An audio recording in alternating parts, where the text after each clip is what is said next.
बिहार विधानसभा में ये चल रहा है।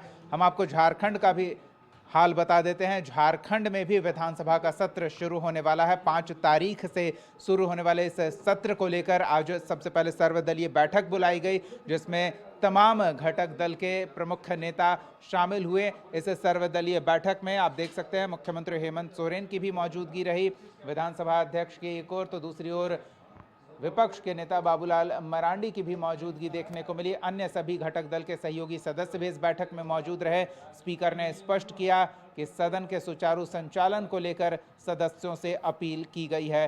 सुनिए क्या कहा गया।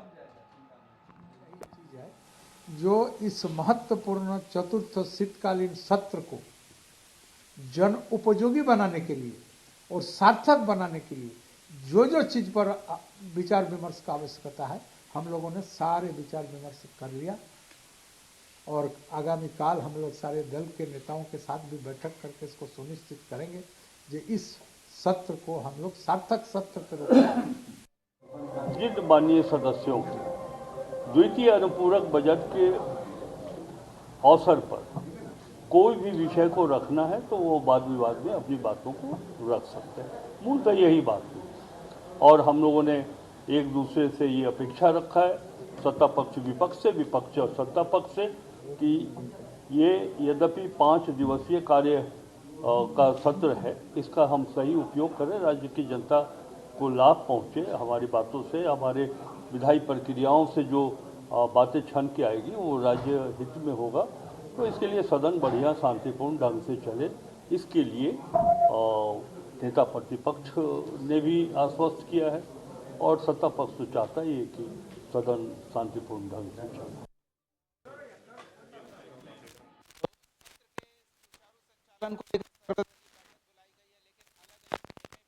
रणनीति बनाने में जुटे हुए हैं। बड़ी खबर है, वो भी आपको बता दें। बड़ी खबर ये है कि महागठबंधन विधायक दल की बैठक बुलाई गई है। महागठबंधन के नेता इस बैठक में शामिल हो रहे हैं। 5 दिसंबर से झारखंड विधानसभा के महागठबंधन के नेता भी मंथन कर गए हैं। बीजेपी की ओर से भी कोशिशें जारी है।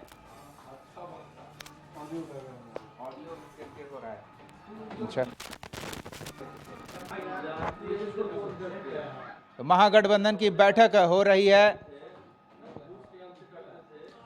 चलिए तो सहयोगी राहुल का रुख कर लेते हैं। राहुल, विधानसभा के सत्र को लेकर सर्वदलीय बैठक के साथ साथ अलग अलग खेमे भी अपनी बैठकों में जुटे हुए हैं। लगता है इस बार का शीत सत्र गर्मा गर्मी वाला रहेगा।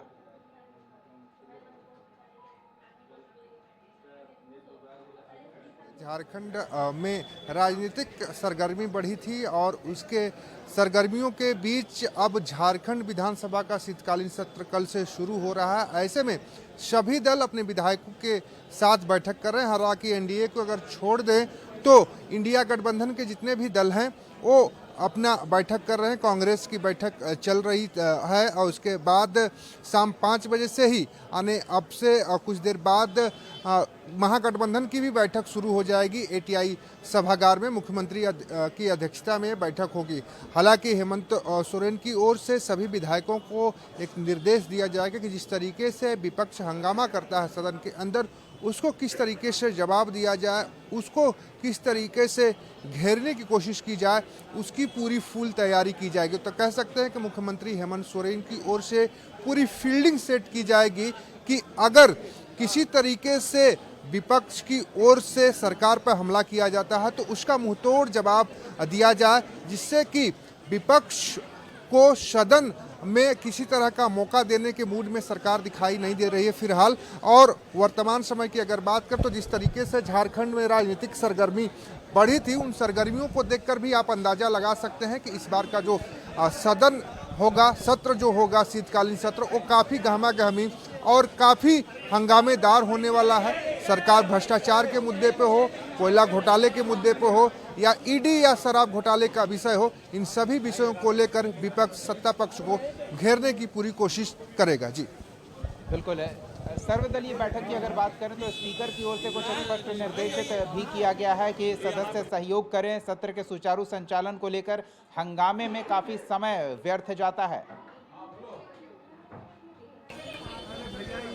हाँ बिल्कुल, देखिए जिस तरीके से सर्वदलीय बैठक हुई, सर्वदलीय बैठक में साफ तौर से निर्देश दिया गया है विधानसभा अध्यक्ष की तरफ से कि विधायक सदन की जो कार्रवाई है उसको सुचारू रूप से चलने में सहयोग करें और सदन का जो समय होता है कीमती होता है, जनता की जो समस्याएं होती है वो सदन में उठती है, क्षेत्र की जो समस्याएं होती है उसे सदन में उठाने का काम सदस्य करते हैं और हंगामा अगर होता है तो हंगामे की वजह से जो बातें होती हैं सदन के अंदर क्षेत्र की वो नहीं उठ पाती है। ऐसे में एक बड़ा चैलेंज होता है विधानसभा अध्यक्ष के लिए भी कि सत्र को किस तरीके से सुचारू रूप से संचालित किया जाए। हालांकि इन्हीं सारी चीज़ों को लेकर सर्वदलीय बैठक विधानसभा अध्यक्ष बुलाते हैं और जो परंपरा रही है लोकतंत्र की, उस परंपरा के तहत बातचीत होती है और सभी से सत्र को सुचारू रूप से चलाने का सहयोग की मांग की जाती है। जी बिल्कुल, लेकिन विपक्ष इस सत्र को कितनी गंभीरता से ले रहा है ये भी बड़ा सवाल है, क्योंकि खबर ये आई थी कि सत्र शुरू होने के 2 दिन बाद विपक्ष की बैठक बुलाई गई है।